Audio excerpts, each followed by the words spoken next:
Next up is Dr. Jeremy Pittman, who's the Senior Director of U.S. Veterinary Service for Smithfield Hog Production.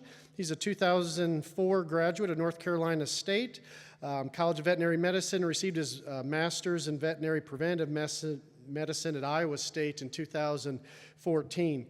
Jeremy is also a NPPC board member, so we appreciate his service at that national level. And also, we recently saw, and Mike pointed out as well, in Virginia, he was recently inducted into the Virginia Livestock Hall of Fame, which is, again, a testament to him and the impact he's had on the livestock industry, not only there, but obviously his work across the entire U.S. and what he's done in his career. So with that, we look forward to your message, Dr. Pittman.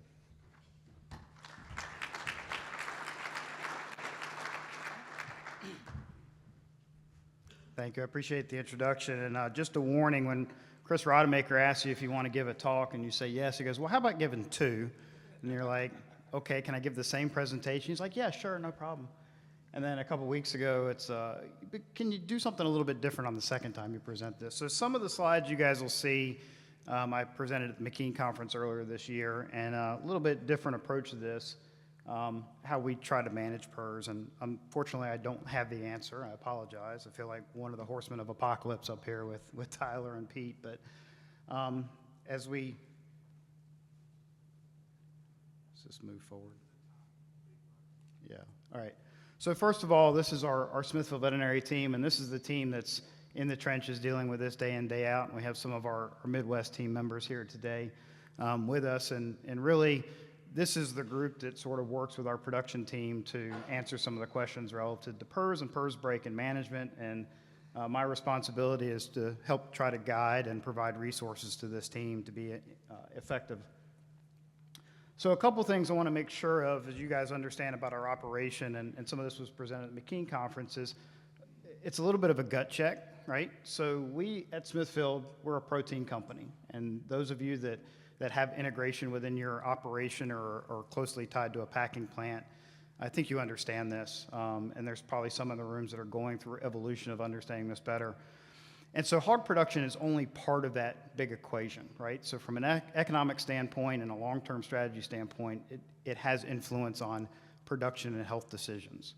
And then within that, veterinary services is only part of the team, right? And I think we need to understand from our standpoint, from a veterinary staff, what part of the team we're a very important part of the team. We appreciate being at the table, but it's not always our decision that gets chosen, right? But regardless of that decision of how we're going to manage disease X, Y, or Z in region A, B, or C, right, is a team management. And when that decision is made, our goal as a veterinary services team is to support that decision as best as we can.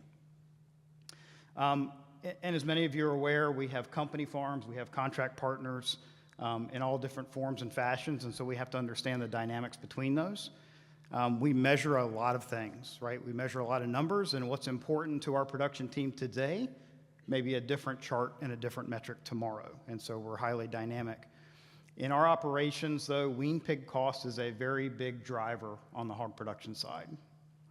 Also, hundredweight cost is very important, and then our performance to some budget is obviously very important. So those three things are probably key drivers in decisions we make, both in the short term and the long term.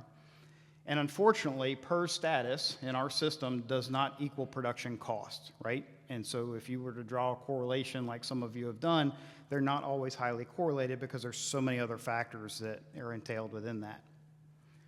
So from a hog production footprint, also understand the size and scope of our operation. We have over 200 breeding herds that we're trying to manage PRRS status on, over 1,500 growing sites, and we have sows based in 8 of the 10 states that we currently operate. Most of our growing pigs, the bulk of those are going to be in North Carolina, Iowa, and Missouri, and we have basically 11 sow pods spread out across the United States. And depending on how you break it up, we have 3 to 5 different production or business units that have metrics that are benchmarked against one another. We have multiple internal genetic pyramids that are highly diverse and dynamic. And ultimately, we have packing plants that have internal and external procurement. And honestly, at the end of the day, shackles are an important metric for us, right? And so when we look at particularly our East Coast operations, if we short the plant number of pigs, we can't just go to the next state and get them, right? There's a pretty big gap between the East Coast and the next available pigs. So in saying all that, and this is kind of tongue-in-cheek, but when we think about our operations and standardization within a system, Utah is not North Carolina, Oklahoma is not Missouri, Missouri is not Missouri in our operations, and North Carolina is not North Carolina. So when we talk about PRRS management, it depends. It depends on a lot of situations, and those situations are not the same day to day. So when we think about some of these decision criteria, one is the farm, or do we want the farm to be negative or positive? Yes or no, right? That's a big decision, whether we're talking about the future of a farm or how we respond to a break. Two, and a lot of people have said this, location is important. We can't move these farms, and we obviously know the more pig stuff that is in a region around a sow farm, the more chances of break there are, right? So there are some of our operations that are very isolated. It makes sense to try and take those negative or manage PRRS differently than in locations like in Oklahoma or Iowa or North Carolina.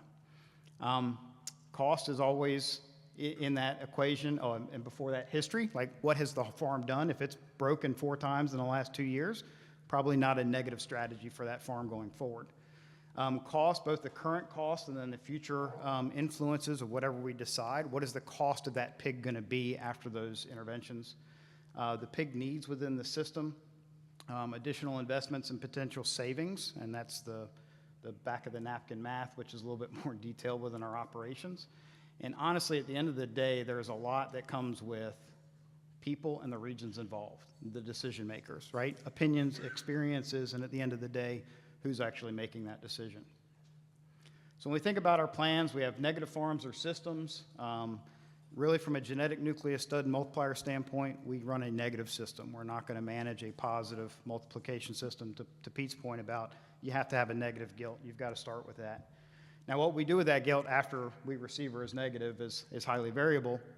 And then we also run negative systems where it sort of makes sense, right? Isolated areas where there's not a lot of pressure or there's maybe a critical mass need, right?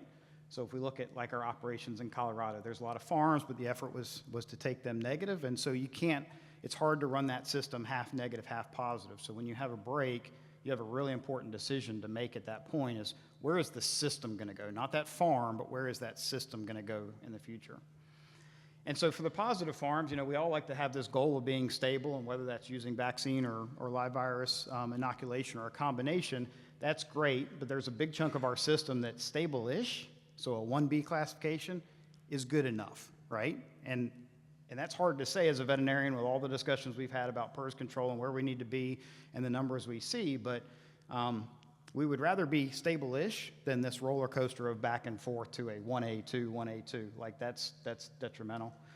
And so we've used all the strategies. Again, our system is so big and we're spread out across everywhere that we've done depopulations, we've done the classic load, close, and expose, and we've done vaccination strategies without closure, right? Or some variation. We've tried everything because nothing really seems to work consistently, and that's one of the messages with PRRS control.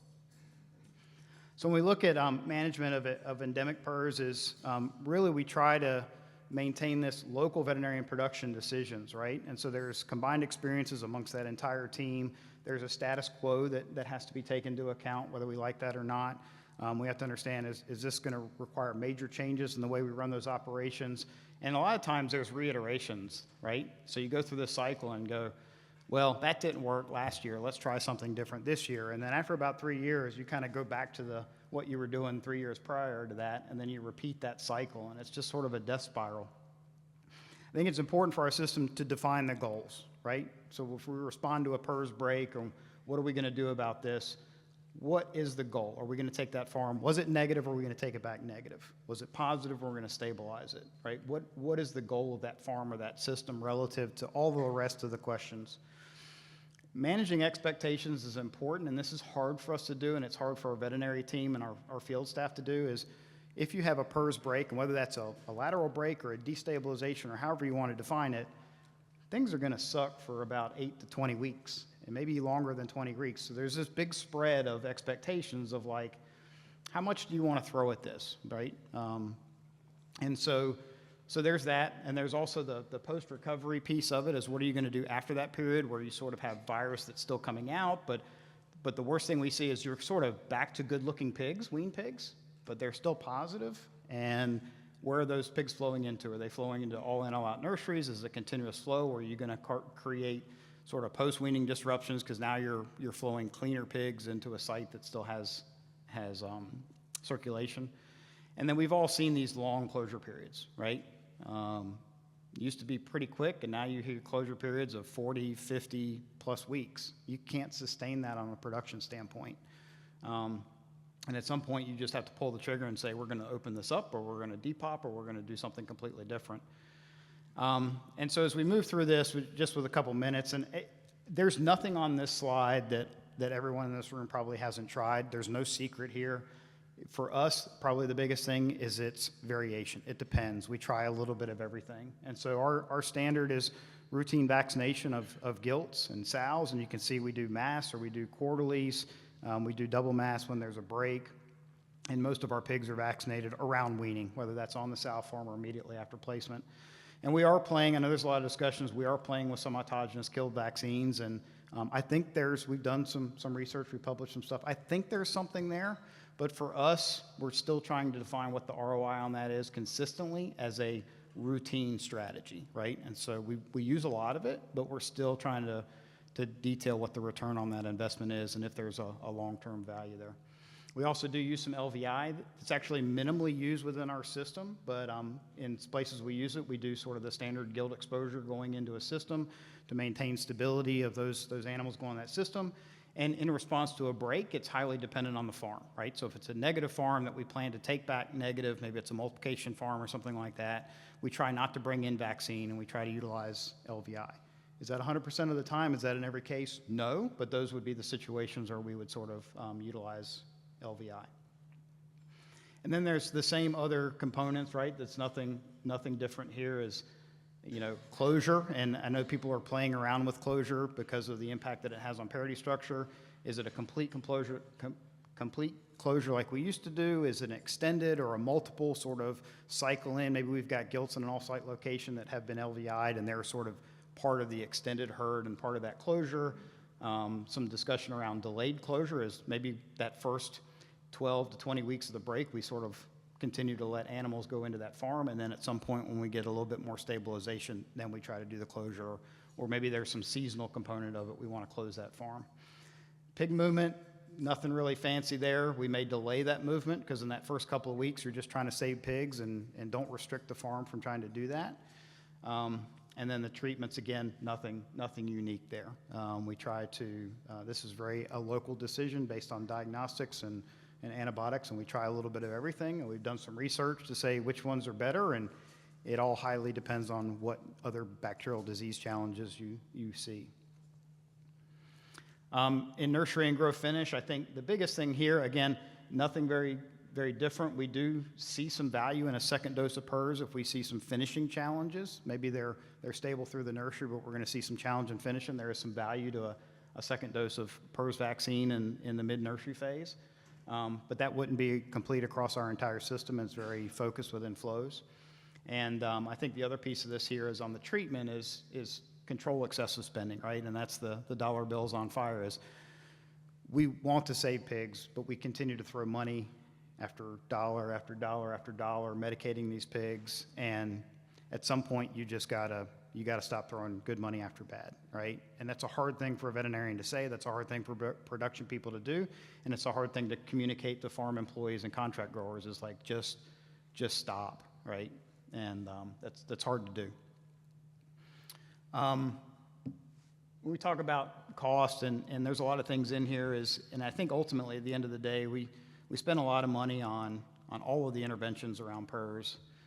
And whether that's medications or vaccine or biosecurity or whatever, we spend a lot of money, and it just seems to increase the cost of production. And guess what? We still break. We still have challenges. It's really frustrating. And I think part of the challenge within our system is we have parts of our system that don't do a whole lot, right? That don't make a massive effort on PRRS control, and they don't put a lot of insurance into that pig and vaccinations, and they save the money up front, and they honestly don't have very good biosecurity. Right? Everybody probably has farms like that. How are you not doing the basics in biosecurity, right? And guess what? Those farms don't really break at a higher rate than some of the other farms in our system that have great, what we would consider top-level biosecurity for us, right? Isolated farms that still break. And unfortunately, those farms consistently produce the lowest wean pig costs and the lowest hundredweight costs. And so in a business operation where you're part of an integrated system, PRRS positive pigs that are stable, that are predictable, oftentimes are our cheapest pig. And so that flies in the face of improved health and biosecurity upgrades and all this effort. And so that becomes really frustrating. So ultimately, I mean, it's clear, we all know it, PRRS is the number one driver of health challenges and shortfalls in our system. We think about the number of dollars that our system in this industry puts into just PRRS control, right, on the front end. And it continues to drive the cost of our production, whether that's in a positive farm or even in a negative farm. It costs a lot to keep a farm negative, right? And it costs a lot, and are you getting the return on that investment? So no single strategy works for long, and I think that's just, everybody's seen that, right, with PRRS. That's the frustration part of it, and it continues to frustrate and baffle us all, and once you think you got it figured out, like I make the joke that if you think it's gonna do, you know, X, it's gonna do Y, right? Every time you pick that choice, and it's kind of like these new viruses are like, oh, we got this figured out, and it's, hold my beer, watch this, right? Watch what I can do, and that's really frustrating, so.